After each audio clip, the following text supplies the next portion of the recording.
Hello everybody, my name is War of Noise because that's what this is. So often and for so long have we heard about the idea of institutionalized sexism against women. But have you ever once heard about institutionalized sexism against men? I have, and I'm familiar with the idea, but a lot of people aren't. For those of you who don't believe such a thing exists, or have not heard of anything that could possibly back up an idea, I have something here that I think you should see. Please introduce yourselves to the federal case of Hermesman versus Seyer. It was a federal case that occurred in 1993. It was a precedent-setting case which stated that a woman is entitled to sue the father of her child for child support even if conception occurred as a result of a criminal act committed by the woman. For example, statutory rape. Now, if a woman can sue the father of her child and that father is the victim of statutory rape, that would mean that A, she's not in jail, and B, she is in possession of the child. A few articles have been written about this federal precedent being used in cases, one of them being where a 13-year-old has to pay child support. Another case involves a man out of Arizona by the name of Nick Olivas, who became a father at the age of 14 and didn't know it.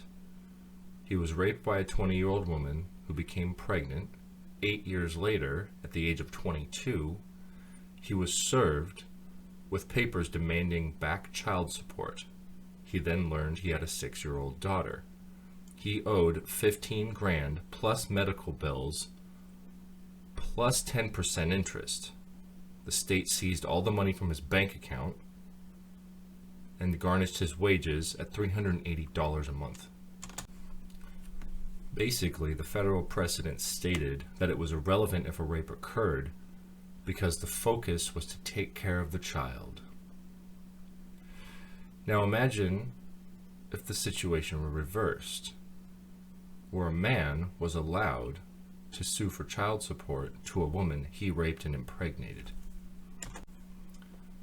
Another case out of San Luis Obispo County in California in 1996 saw the same thing. Even though he is a victim of a statutory rape, he is still liable for child support. This is in the case of a 34-year-old woman raping a 15-year-old boy.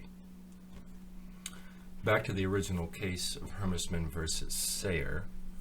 To clarify the situation a little bit more, Shane Seyer, the boy, was 12, and the way this article puts it is sexually exploited, but we can go ahead and use the word rape, by a 16-year-old babysitter, Colleen Hermesman.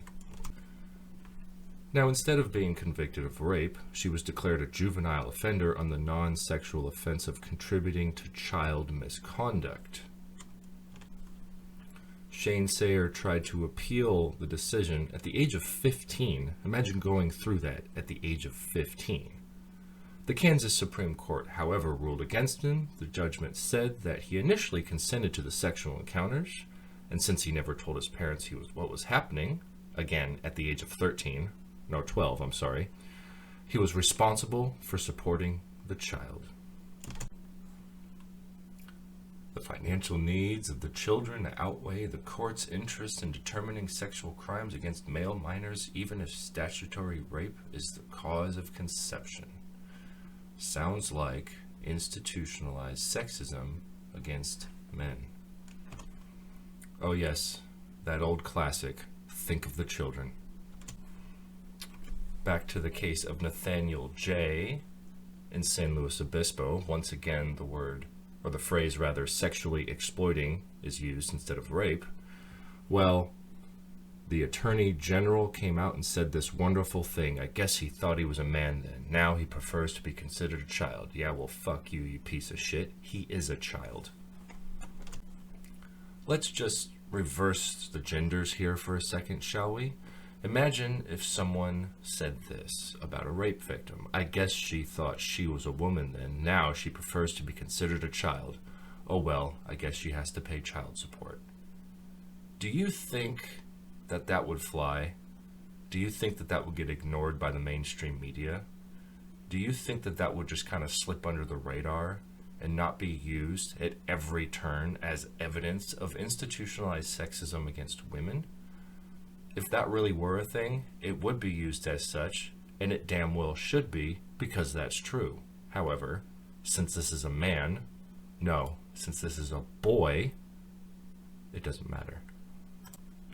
And this will continue until we talk about this more.